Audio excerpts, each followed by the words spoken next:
Bueno, buenas tardes. Muchas gracias por la bienvenida, por la invitación.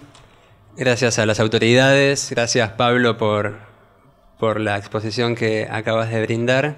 Y sobre todo, gracias a los asistentes y a las asistentes que están aquí hoy y a quienes espero poder compartirles algo del conocimiento que vengo a exponer.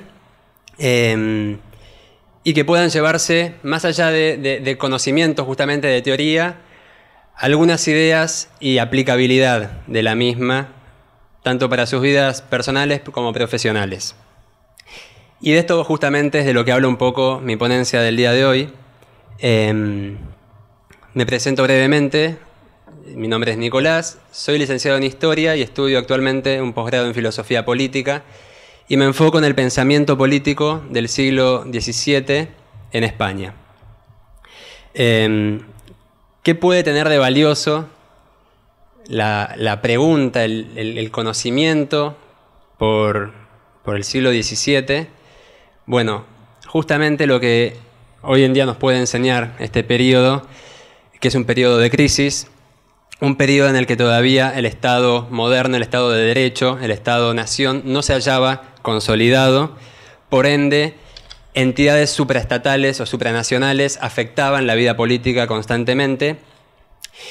Se vivían muchos desafíos, tanto en política interna como en política internacional, como en defensa de los estados, desafíos que hoy en día tienen ciertos ecos y que se pueden establecer paralelismos con situaciones en las que hoy nos encontramos en la geopolítica y en la política internacional. De eso hablará el profesor La Bombarda.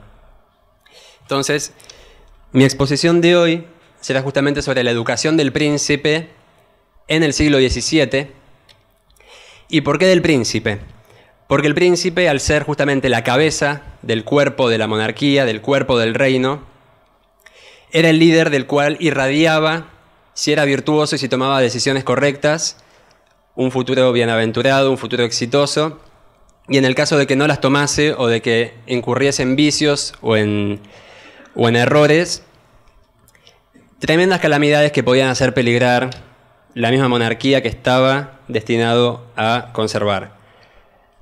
Aclaro antes de entrar en el tema que por razones de lo amplio que es este campo de estudio y lo acotado del tiempo, seguramente muchos temas queden apenas mencionados y otros sin mencionar.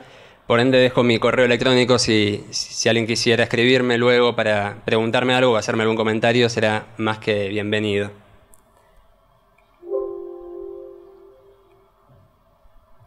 Bien, y para armonizar un poco con la ponencia previa, voy a empezar con una cita de la antigüedad, de Tácito, que dice justamente que las artes propias de un general son el juicio y la prudencia. Por motivos pedagógicos, en esta ponencia voy a estar hablando de príncipe, pero también de líder, de general o de alguna figura de mando en general. Sepan disculpar esa licencia académica. Quiero rescatar tres cosas de esta cita. La primera es el concepto de arte. El arte, que era justamente lo que se tenía como política en la época, lejos de una ciencia aplicada, concreta, en la cual un efecto causaba una consecuencia predecible y asegurada. El arte era algo que se cultivaba, y justamente se cultivaba como los hábitos. Se cultivan y se convierten, si son buenos, en virtudes, si son malos, en vicios. Y acá justamente aparecen otras dos palabras que tienen mucho que ver con este tema de la virtud y el vicio, que son el juicio y la prudencia. La prudencia, virtud aristotélica por excelencia, la frónesis, tiene que ver con la capacidad de ver de lejos, de prever lo que puede suceder y en consecuencia tomar las mejores decisiones, las más acertadas decisiones. Y el juicio, que es algo de lo que constantemente se va a estar hablando en la educación del príncipe y en la filosofía en general, el juicio de la razón frente al peligro de las pasiones o de las emociones desbordadas. Vamos a hablar poco de emociones y justamente por omitirlas es que constantemente al hablar de virtudes estamos hablando de las emociones y las pasiones. Y en esto me parece que también la educación y la moral castellana del siglo XVII tiene mucho que decir al liderazgo actual, que, como bien dijo el comodoro Ferlini en su introducción, habla de la inteligencia emocional y habla del conocernos a nosotros mismos. Y este conocernos a nosotros mismos significa conocernos en nuestras luces y sombras, en nuestros momentos de virtud y también de vicio, para poder mejorar y crecer como individuos. Ahora, tampoco es caprichosa la elección de Tácito, porque justamente en 1614 hablamos de Barrientos, un hombre muy cercano al poder en España, en Castilla. Realizó la primera traducción de Tácito al castellano, y esto lo uso como primer llamado a algo que nos va a estar acompañando durante toda mi ponencia, que es una obra con ilustraciones. Como no solamente se pretendía educar la razón y el pensamiento, sino justamente las pasiones, las sensaciones y el actuar, generalmente las obras escritas, por más teóricas que sean, cuando buscan educar van a estar acompañadas por imágenes. Y hoy vamos a estar abordando un autor que escribió justamente un libro orientado a educar al príncipe, que se apoya constantemente en imágenes. Pero antes les voy a plantear brevemente una formulita que hoy en día en las charlas TED, en todas las conversaciones de liderazgo, está muy de moda, elegir 3 o 4 conceptos, ponerles algunos símbolos matemáticos y sobre eso basar la ponencia. Yo me tomé la libertad de armar una que sería bastante acorde a la mentalidad política del siglo XVII. Y es fácil de acordarse porque es IVA, que es algo en lo que todos pensamos generalmente. Dichosos los que no piensan en ese tema. ¿Y qué significa? Es la información más la virtud genera una acción acertada. ¿Por qué información? La información estaba en todos los consejeros y en todo el entramado político que el Imperio Hispánico tenía en este siglo, con, como sabrán ustedes, sus posesiones ultramarinas y dentro del continente muy diseminadas, y la gran formación que tenían en general los consejeros garantizaban que o buscaban que el rey estuviera constantemente enterado de los asuntos que ocurrían. Ahora, algo que constantemente se le va a reclamar y pedir al rey es que no solamente se informe, sino que use esta información de forma virtuosa.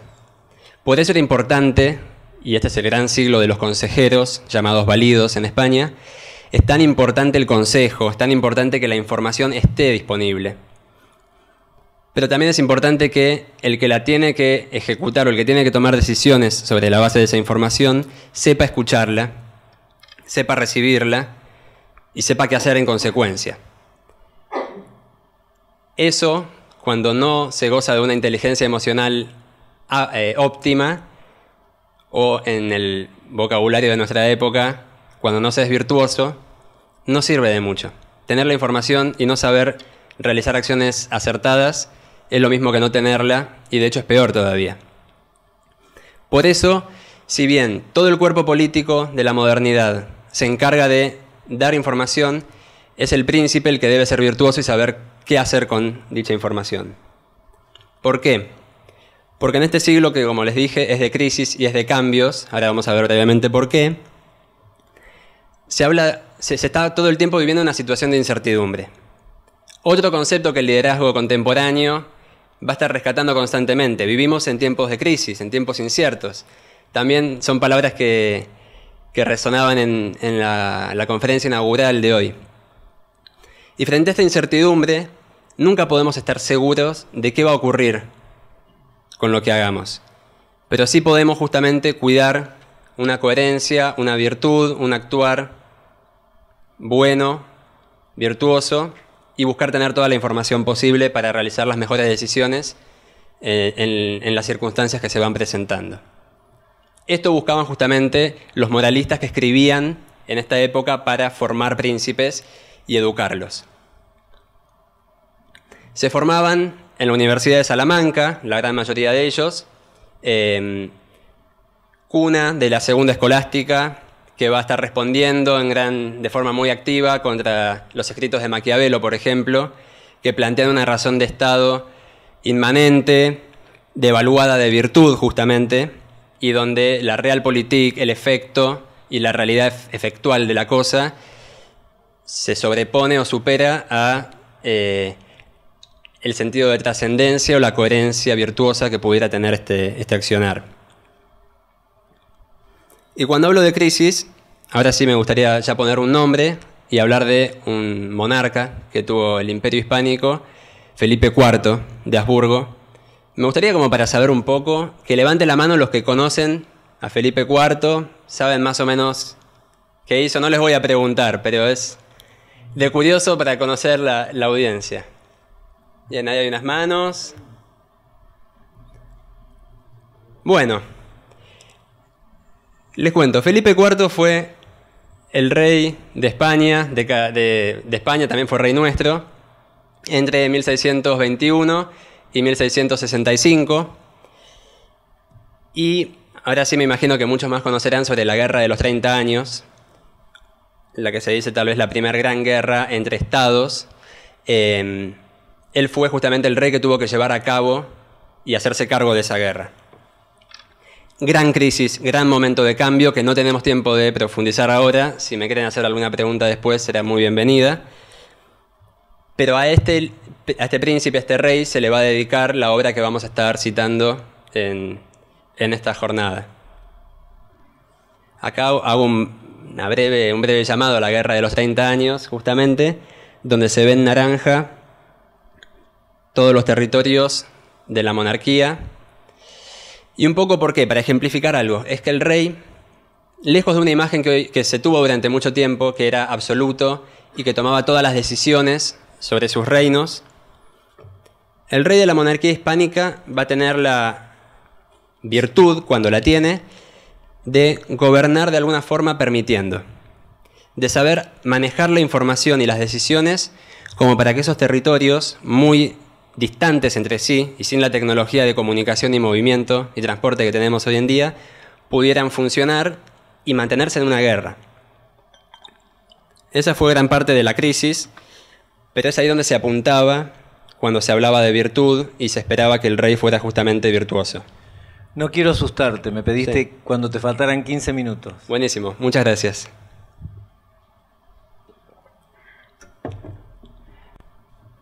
Voy avanzando entonces.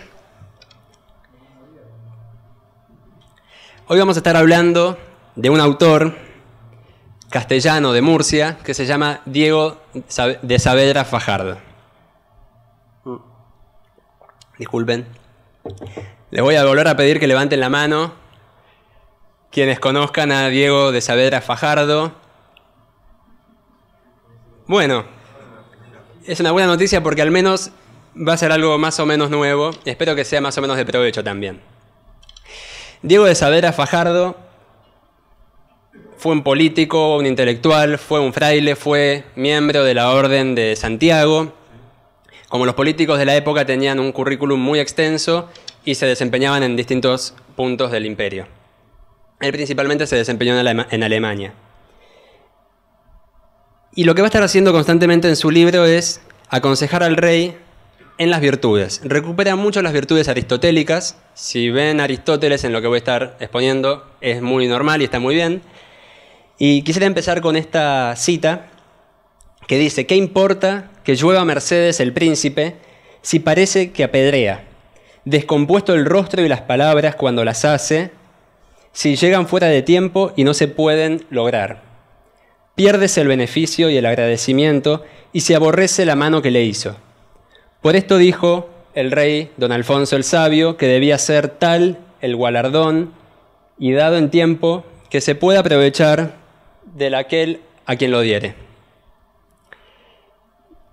Básicamente, lo que me parece destacable de esta cita es que contrasta justamente las acciones con las palabras, las sitúa en el tiempo y a lo que apunta es que una buena acción o una acción con buenas intenciones hecha en un momento infructuoso, erróneo, es lo mismo que no hacerla o hasta puede ser contraproducente.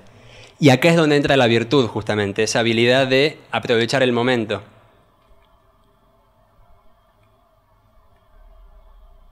Y Saavedra Fajardo escribió una obra que se llama Idea de un príncipe político cristiano representado en 100 empresas, donde empresas no son como en nuestra concepción contemporánea, una unidad económica o una aventura, sino que vendría a ser la forma de decir impresas, con I.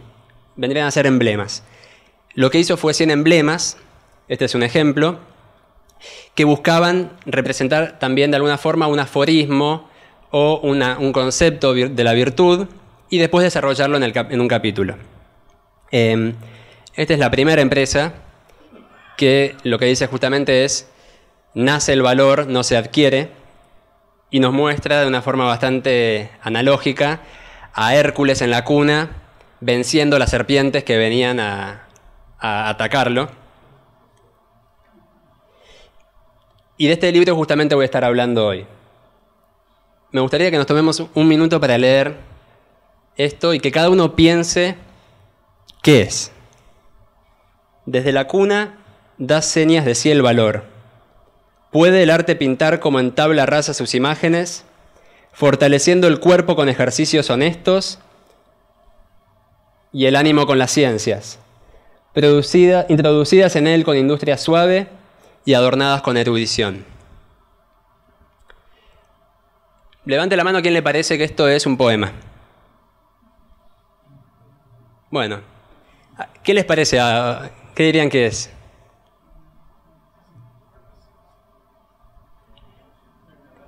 Una narración, bien. Es el índice de los primeros 7 capítulos. Este es el nivel de poesía, el nivel de profundidad que tiene justamente la obra de Saavedra Fajardo, que si bien hay más de 60 autores que en este siglo escribieron este tipo de libros, este es de los considerados por la historia como el más representativo.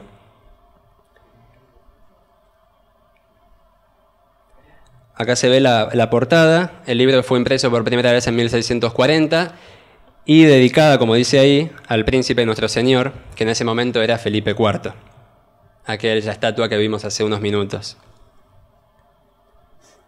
Algo que me parece importante decir antes de entrar propiamente en las virtudes es que para Saavedra Fajardo, y esto se ve en otro libro suyo que es La República Literaria, era mucho más importante la praxis que la teoría. Y por eso empecé un poco diciendo que me gustaría que además de conocimiento se lleven ideas o algo para aplicar. Porque con todo el Renacimiento y el Barroco que estaba habiendo en esta época, justamente lo que se buscaba era entender la naturaleza, pero verla en situaciones concretas y buscar acciones prácticas que pudieran llevar a cabo ideas universales como las virtudes. Bueno, acá hice una lista de otros autores por si les interesa el tema. Y vamos a comenzar entonces con la templanza. Tal vez una de las más importantes virtudes porque de alguna forma va a englobar a todas las demás. Y principalmente, como dije que íbamos a hablar de emociones, es de lo que se ocupa, es de regular en general las emociones desmedidas. Las emociones desmedidas que pueden venir del propio fuero íntimo, pero muchas veces también las emociones que vienen de lo que se espera de los demás. Y en ese sentido, por ejemplo, la lisonja, lo que hoy en día se dice el chamullo, o la adulación, era un gran peligro para este príncipe, tan rodeado como estaba de consejeros que podían querer aprovecharse de sus consejos para ganar algún beneficio personal. Eso siempre en desmedro del bien común, que era la integridad del reino. La templanza también sirve como liderazgo porque lo que va a plantear Saavedra Fajardo claramente es que el ejemplo siempre es mayor regulador de los pueblos que la ley o la norma escrita. Y el príncipe justamente tiene la gran misión y la gran responsabilidad de encarnar las virtudes para ser ejemplo y mantener el orden de sus pueblos. De las 100 empresas hay muchas que hablan de la templanza. Yo elegí justamente la que se refiere a los consejeros, que muestra esta serpiente, este reptil que tiene un lomo brillante, representado en las estrellas, pero el vientre es venenoso. Y esto justamente es el peligro del consejo, que pueda parecer brillante, pueda parecer agradable o conveniente, y en realidad es perfidioso y malintencionado. Y una cita, que dejo que la lean ustedes.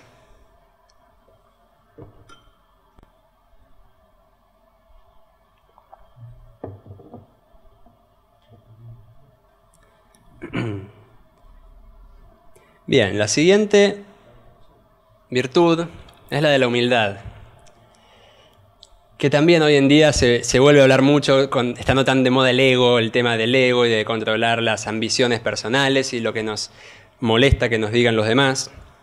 Ahora, en este sentido, la humildad busca establecer un medio entre lo que es la ambición desmedida, que deviene en codicia, y la excesiva timidez que puede tener un príncipe, un líder, que rehúye los honores o rehúye justamente recibir gloria, que no solamente le hace bien a él, sino que le hace bien a todo su equipo, a todo su reino, a todo su grupo. En este sentido, la humildad es presentada en la obra de Saavedra Fajardo como la capacidad también de someterse al bien común, de dejar de lado un poco los egoísmos y las intenciones personales para poder hacer lo que mejor sea para el reino.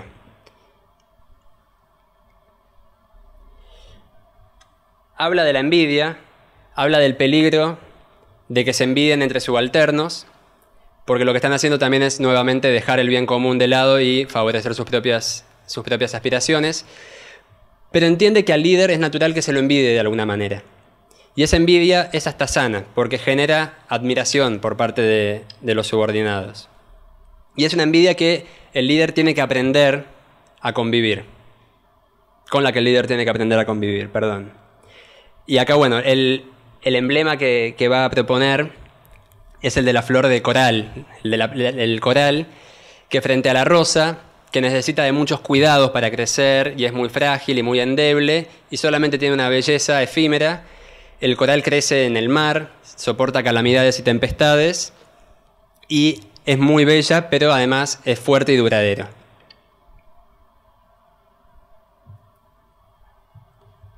Básicamente, no adornar el alma con el cuerpo, sino el cuerpo con el alma. La mansedumbre. Puede ser un término que genere muchas cosas porque está asociado a los animales. Ahora es una virtud fundamental porque es la que frena a la ira desmedida y enaltece la apatía, que ambas son un peligro para cualquier líder en cualquier situación. La apatía que lleva a la inacción, que lleva a poner en peligro por no tomar decisiones, y la ira desmedida que, como habremos sabido todos que hemos sentido ira en algún momento de nuestras vidas, es muy racional. Y en el momento de la ira, todos tenemos unas razones imbatibles para realizar lo que estamos realizando o para tomar una decisión. Y sin embargo es contra eso que viene la mansedumbre a acudir para hacernos virtuosos. Dice este emblema que la naturaleza puso dos ojos en nuestra frente. Los ojos simbolizan la razón, la prudencia, pero el cuerno de la ira entre ellos. Y el cuerno tiene dos significados. El primero es justamente que se interpone y nubla la visión, pero el segundo es que su nacimiento está en un punto ciego nuestro. Cualquiera que se ponga el pulgar entre los ojos lo va a dejar de ver.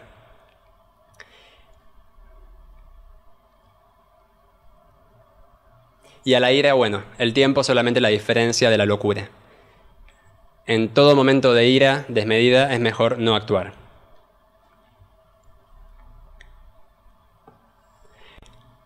La urbanidad. La urbanidad que habla... Ahora, ¿tengo 3 minutos más? 5, muchas gracias.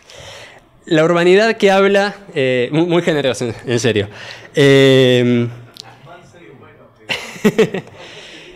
Que habla del trato armónico y cordial que ha de tener justamente el líder con sus subordinados, con sus súbditos, con sus subalternos. Un trato que por cordial justamente va a generar empatía, va a generar inspiración, pero que debe cuidarse de no ser extremadamente demagogo, que termina siendo deshonesto y generalmente en pos de algún interés egoísta de quien lidera, o excesivamente altivo, que al generar lejanía con el subordinado genera en este incomodidad o hasta rechazo. ¿Qué pasa? Cuando el príncipe yerre, que va a ser inevitable porque es humano, si es muy demagogo se le va a perdonar un poco más, si fue altanero no se le va a perdonar de ninguna manera. Esto Felipe IV lo vive en la Revolución de Cataluña, de Portugal, etc. Pero bueno, no podemos meternos ahí. Sí, lo que se va a promover es una seriedad en el trato, una cercanía, pero no demasiado asidua, como para mantener cierto misterio y cierto velo.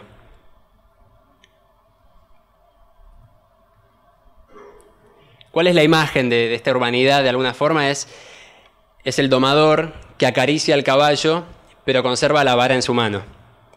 Es decir, que sin ponerse a la misma altura que el caballo, se acerca a él y tiene una actitud conciliadora.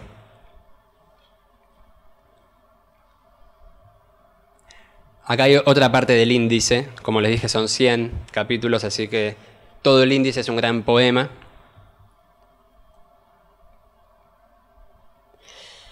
La fortaleza. La fortaleza tiene dos grandes funciones y en dos grandes situaciones nos puede acudir, nos puede asistir.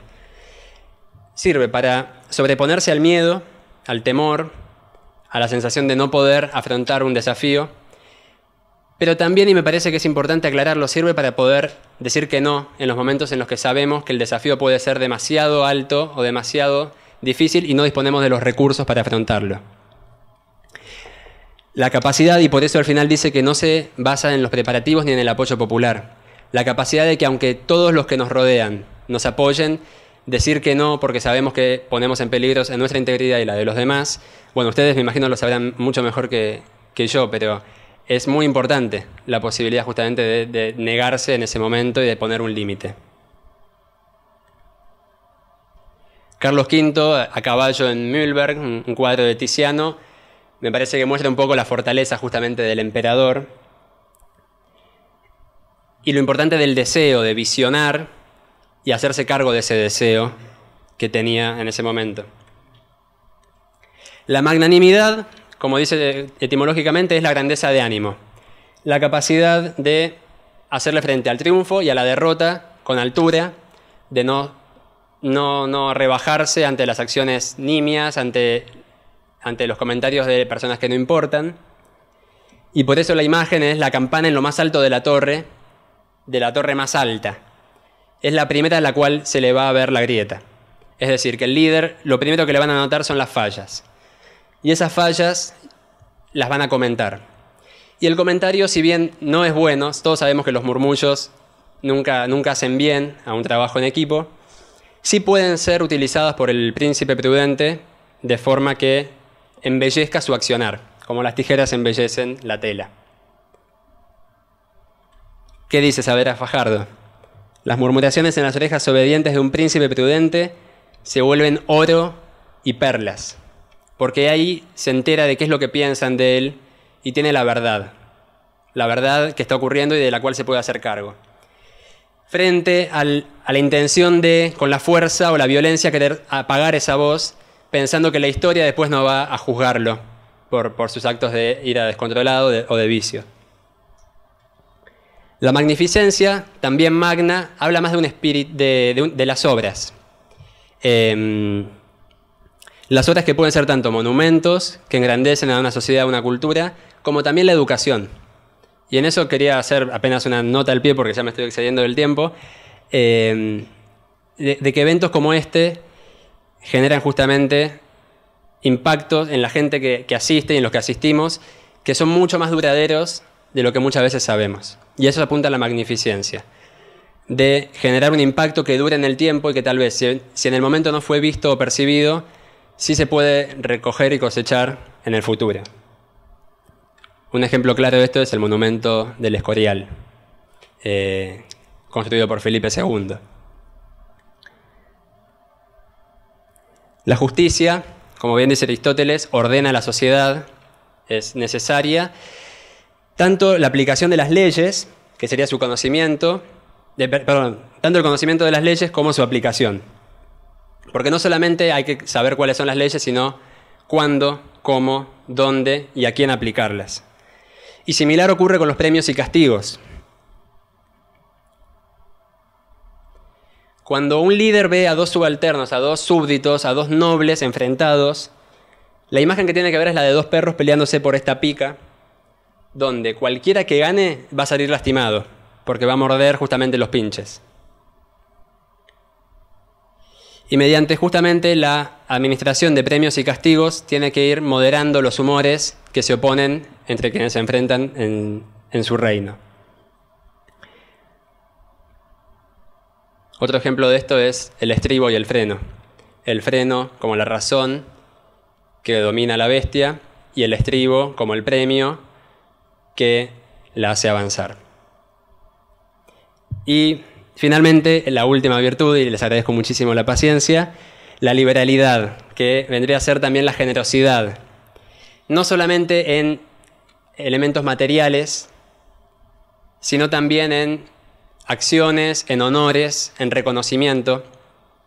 Es lo que genera justamente en el que recibe estos premios, estos honores, gratitud, amor, voluntad de servicio, y también humaniza y acerca al líder a sus subalternos. Es importante que cuando se da, se haga de forma desinteresada, no reclamando luego lo que se dio, porque eso puede generar humillación, vergüenza y cierta sensación de injusticia por parte del que recibió.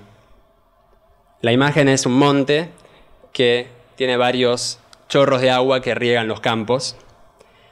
Admito que el monte no es, me parece lo más representativo de una montaña para nosotros, pero es lo que Saavedra Fajardo decidió. Y finalmente, a modo de cierre, agradecerles mucho su tiempo. Espero que haya sido de utilidad. Y recordar, este emblema lo que dice es huir de los extremos. Evitemos los extremos, porque como líderes, sea políticamente como era el príncipe o en un grupo de trabajo, el impacto que podemos tener es el de la lluvia que se riega sobre los campos y les permite crecer, o el del granizo que los termina arruinando por desmedido y por extremo. Y bueno, con esa reflexión me gustaría terminar y agradecerles nuevamente a todos por su presencia y su escucha. Muchas gracias, Nicolás.